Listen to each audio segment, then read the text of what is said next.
family. So glad you stopped by today. It's me again, your host, Dr. Shannon.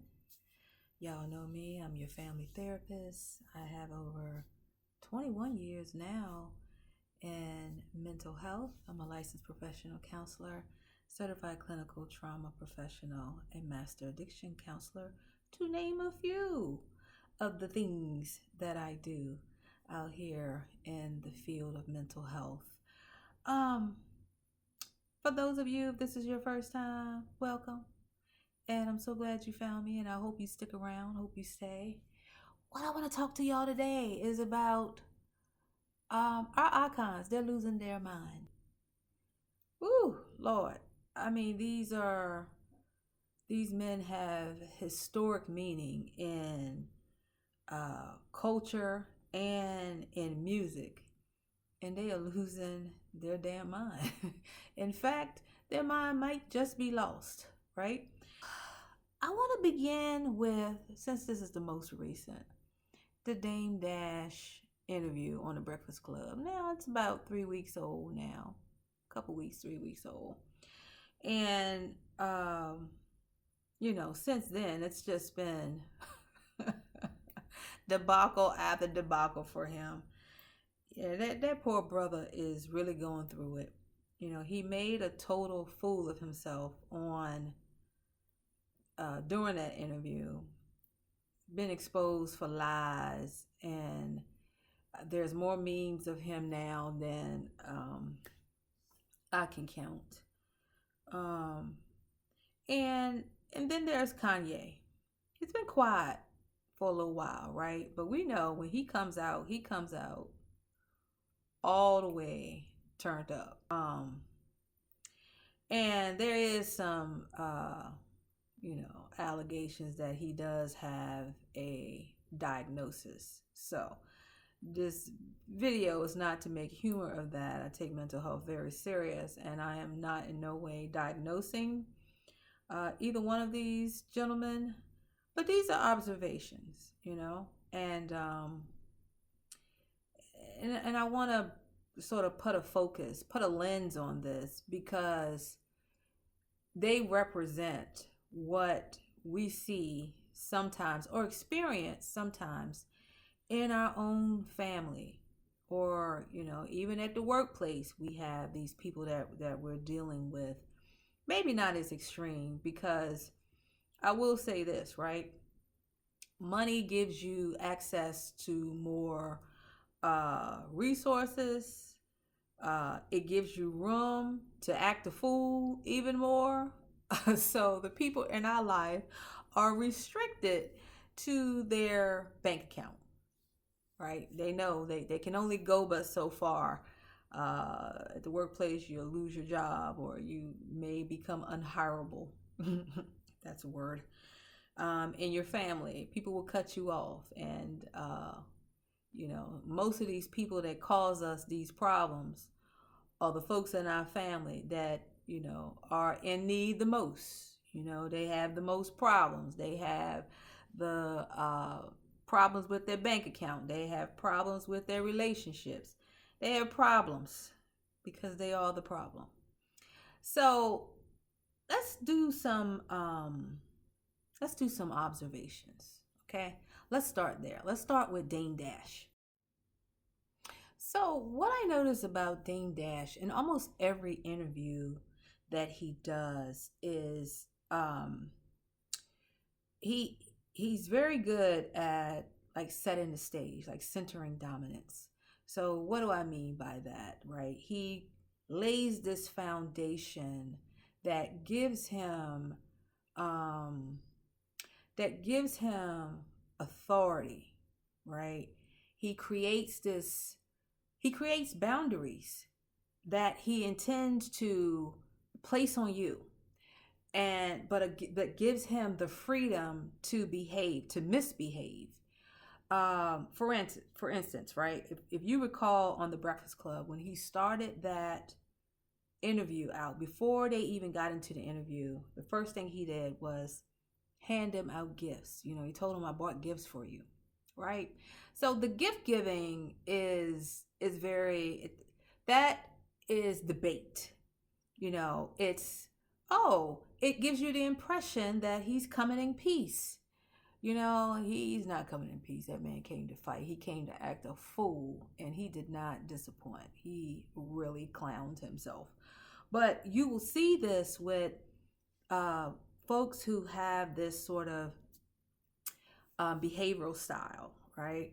They set rules that only apply to you. They give, and just for an example, he said, I believe in respect. I'm gonna give y'all props, but y'all gonna have to respect me. Just setting the stage for all of the things that he is going to hold you accountable for, but will challenge you if you try to hold him accountable for. Does it sound familiar to y'all? Now, with Kanye, he takes a whole different approach. So he will start an interview off and just launch grievances, right? And he'll make all kind of claims, all kind of sweeping pronouncements. Everybody is against me, and the whole industry, and rappers. That's his style. That's how he sort of centers dominance for himself. But both of them do it. It's just a different approach to it. The next thing that both of them do is the deflection and the evasion. They don't answer questions directly. They will not give you a direct answer to a question that makes them uncomfortable or sort of challenges something or what they're saying. They don't like to do that. Dame Dash, when he's pressed about something, he'll pivot. He'll pivot to other themes. He'll talk about some of the things from his past that, these are verifiable things. These are facts. But, he'll talk about them as if they're present tense. Like, you did that before. You're not doing that now, right? He wants to make himself, it's only because of him that this person is who they are. So that's his style. That's how he deflects. If you talk about anything that's going on with me right now, he deflects, or he evades the question and diverts back to the Dame Dash in the past, not the one that's current time, present time, in all of this financial debt, owes people money, failed projects, all of the things that we see and hear. Which is crazy because most of it's because he puts it out, right? He does it himself. So that's his style. Kanye, on the other hand, he takes you on a roller coaster. He redirects. Like, he will, if you challenge him on, if a question is challenging to him, he makes it a whole culture war thing. It becomes a culture war narrative, or these personal symbolisms. Just his name alone, Yeezus. That's how he gets out of answering questions that are challenging. Grandiosity and self-importance is something that is very, very prevalent with these two and folks like them. Dame Dash, he he made himself the chair of revolt in that interview. He made himself the chair. Continues to frame himself as this pivotal broker, this self-made mogul man, this visionary, and he's still curating these amazing deals that don't exist. He did some great things in the past, yes. But again, right, they like to attribute the things that they did in the past as present tense, and it's just not true. It's just not true. Kanye, with the grandiosity and self-importance, is really dramatic, right? How he does it. Dame Dash as well. But Kanye, he uses like he amplifies the myth making, like really, like the Yeezus, Yee. So it's been there all along. It's just that now, I guess in the last 5 years, maybe even last 10 years, yeah, last 10 years, it's really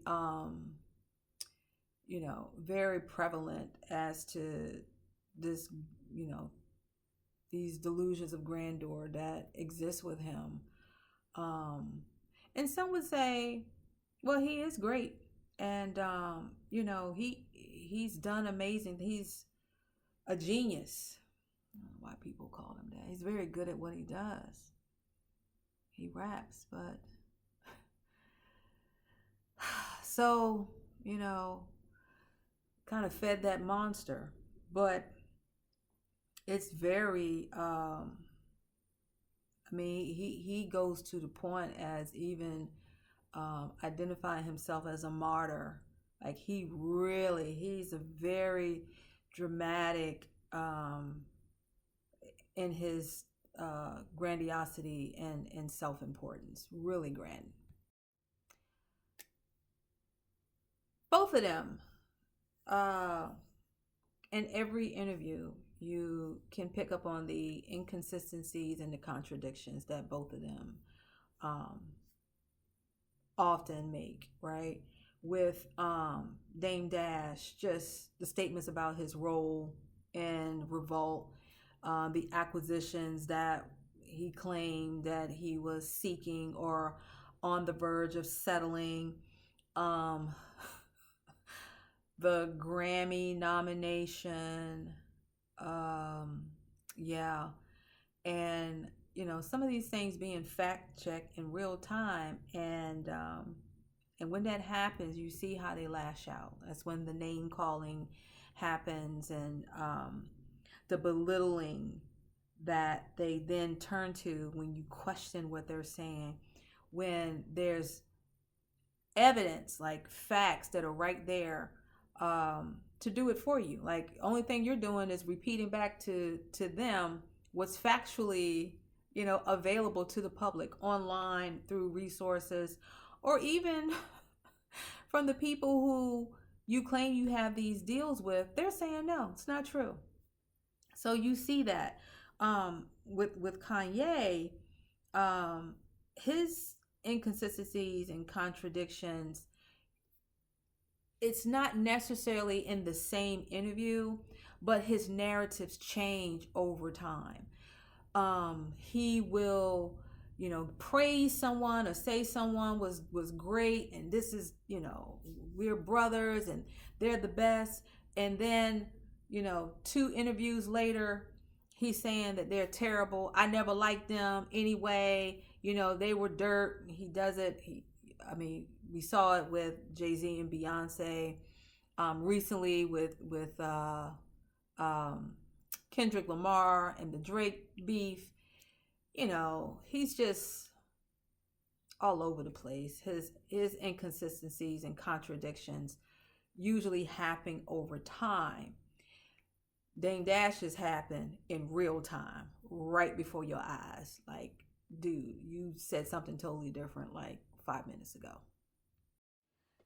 So the other thing that they do is they take on this victim stance, right? It's people are attacking me. I'm being persecuted.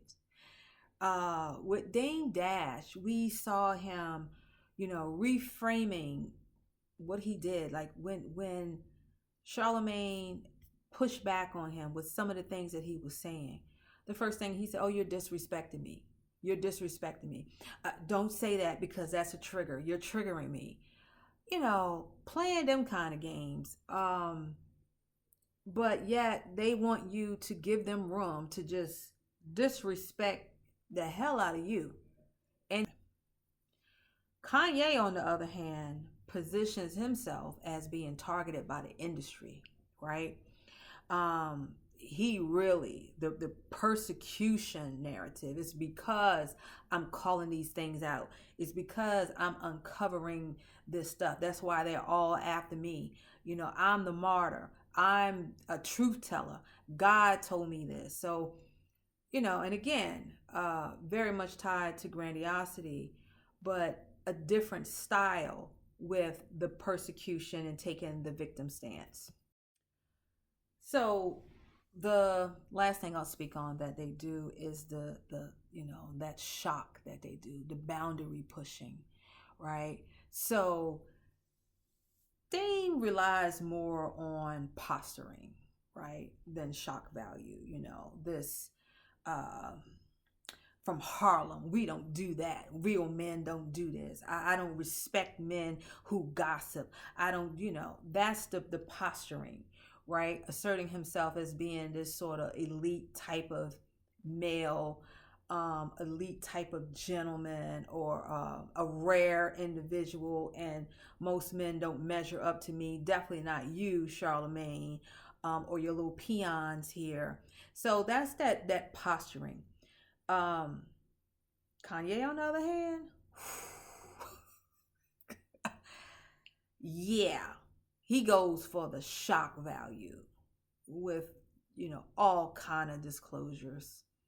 This last one, maybe it wasn't the last one, but the last most viral personal disclosure he made with the, performing oral sex on his cousin, finding his mother's porn stash, and then performing some of those acts. Like, Lord have mercy. And this is how you know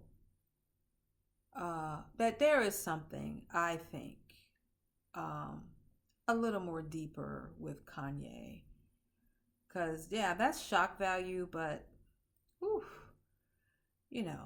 that's a very deep personal experience that, of course, he has some shame with that, and I imagine was confused for a portion of his life, and questioning some things about himself. So something so deeply personal to exploit yourself. It's really what he did, exploit himself, and never giving consideration to his family member, his cousin, never considering how this would impact him. And I think he said that this young man is in prison. Oh my God. The implications of, making such a claim, and the man is in prison.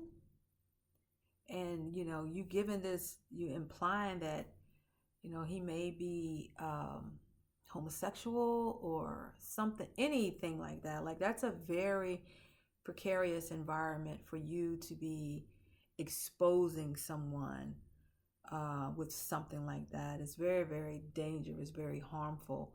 And for him to just come out and say that with no consideration of what his cousin might experience, it says something a little bit deeper about him. So what does all of that suggest? All of these behaviors, and this is behaviorally, not as a diagnosis, okay? Behaviorally, what does this suggest, and not a diagnosis? Dame Dash presents a pattern consistent with antagonistic narcissistic behaviors, right? So people talk about narcissists all the time. Well, there's varying degrees. And hats off to Nick Cannon for being so courageous and open about his diagnosis, because he did some work on himself. He had to really figure out what was going on with him. But I knew that. I knew that when he came out and he was just talking about having all these children with these different women. I said, oh, wow. I said he's definitely one. I said he's a narcissist. And then two, I colleague talk. I said, "Wow, did you notice how all of this is it's that divorce from Mariah Carey?" I said, yeah, he's still in pain. He's hurt. And this is his way of trying to heal his wounds from that divorce, right? From her. He was married to the Mariah Carey. So he was proving something to himself. That's what I thought. And apparently, what I was thinking was accurate. And then Kanye appears to be more on the exhibitionist, volatile narcissist, right? He's really into the grandiosity, the provocation, um, the shock value, the sweeping grievances. That's his style, right? It's in that center of dominance, that dominant centering is all tied up into that shock value, that big giant personality to connect to. Remember, y'all called him the genius. So he's showing you some genius stuff between these sort of narcissistic behaviors, right? And here's the thing that was just the most revealing to me, right? So Dame Dash's style is, I set the rules, I'm the boss, you're disrespectful for questioning me. So that very authoritative, watch for status assertions. If it wasn't for me, or I'm the first, you only have this because of me, it would have never gotten done because of me. Well, I did that. You see this, the status assertions, the authoritative, the authoritative approach. Kanye, on the other hand, I'm the misunderstood genius. And I'm gonna give you a bombshell or something provocative to show you that the world is against me. I'm just misunderstood. I'm telling you the truth, and these people are working against me. So what do you do about people like this? I tell you, your greatest weapon is being calm and measured, because they really want to unravel you. They really want to take you off your square, right?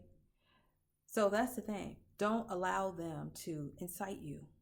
That's the first thing. Stay calm, because they're looking to get a reaction, and the best way to defeat them is to give them no reaction, or subtle nods or chuckles. One of the things that when I come across those type of behaviors, if I'm in therapy with a client or just in general, is really the sort of nonchalant response, like, oh, okay.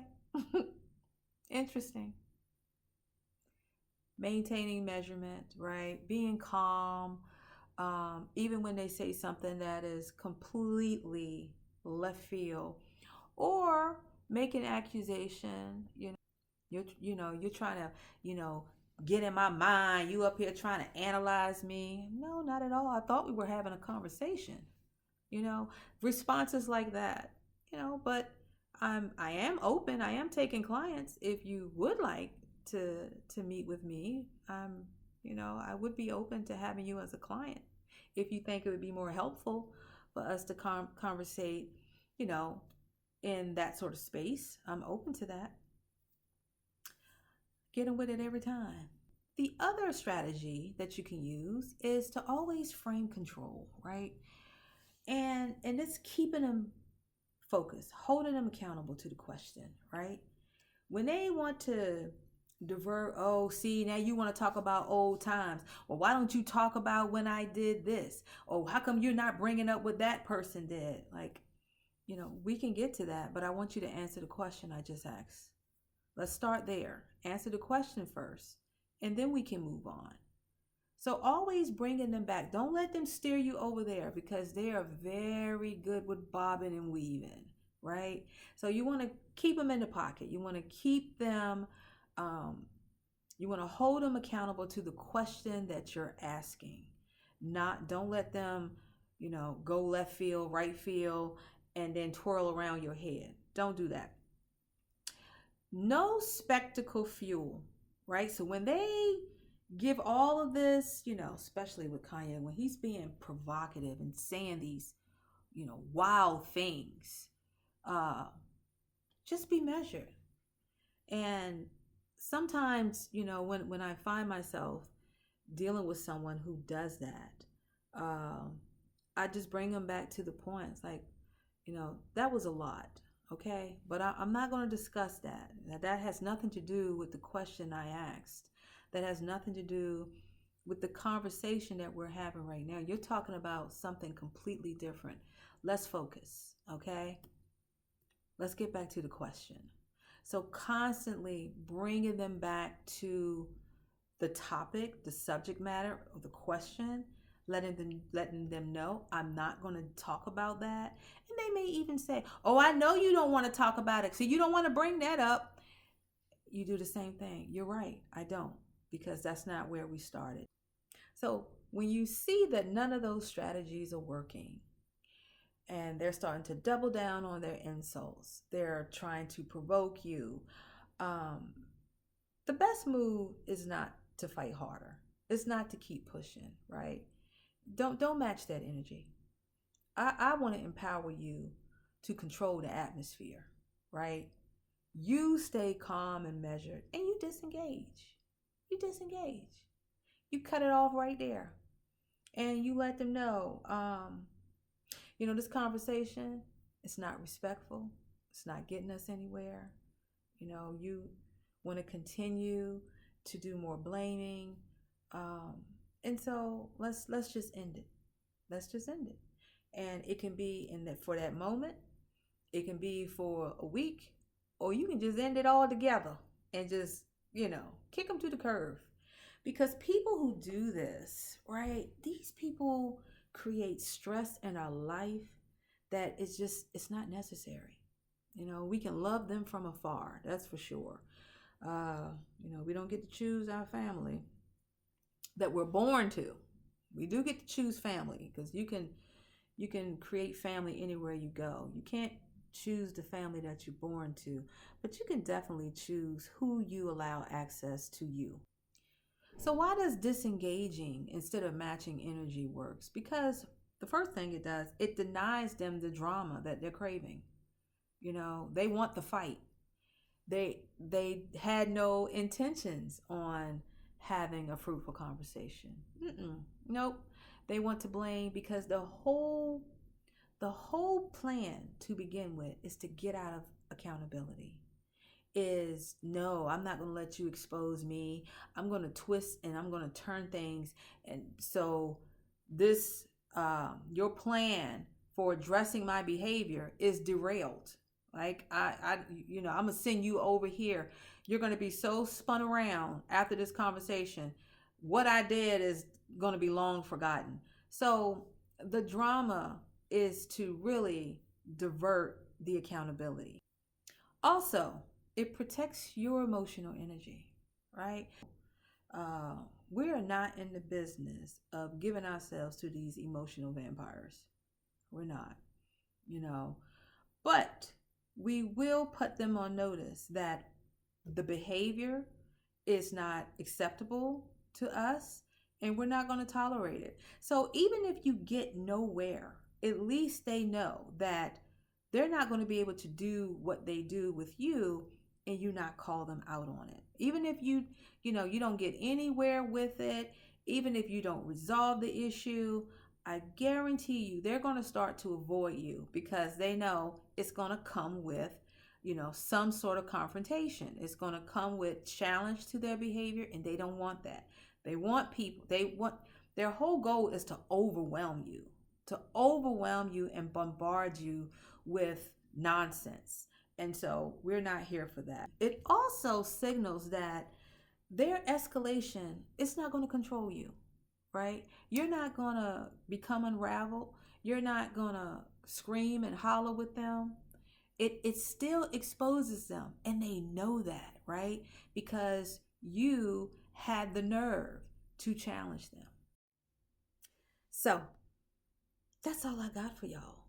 But I hope you find it valuable. And I want you to keep an eye out. I want you to think about, y'all, I know exactly who that is. And yeah, I know exactly how to deal with this.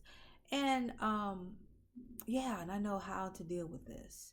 So again, I hope you liked this video. If you did, please share it, subscribe, and join me again as we have many, many things to talk about. Also, if you need advice on how to manage some of these people in your life, please write to me. I have the email down below. It's write to kinfolkconvo1@gmail.com. I will select these letters to read and give advice right here on the platform. Now remember, be kind to yourself first, and then make sure you're kind to others. Okay? Y'all take care.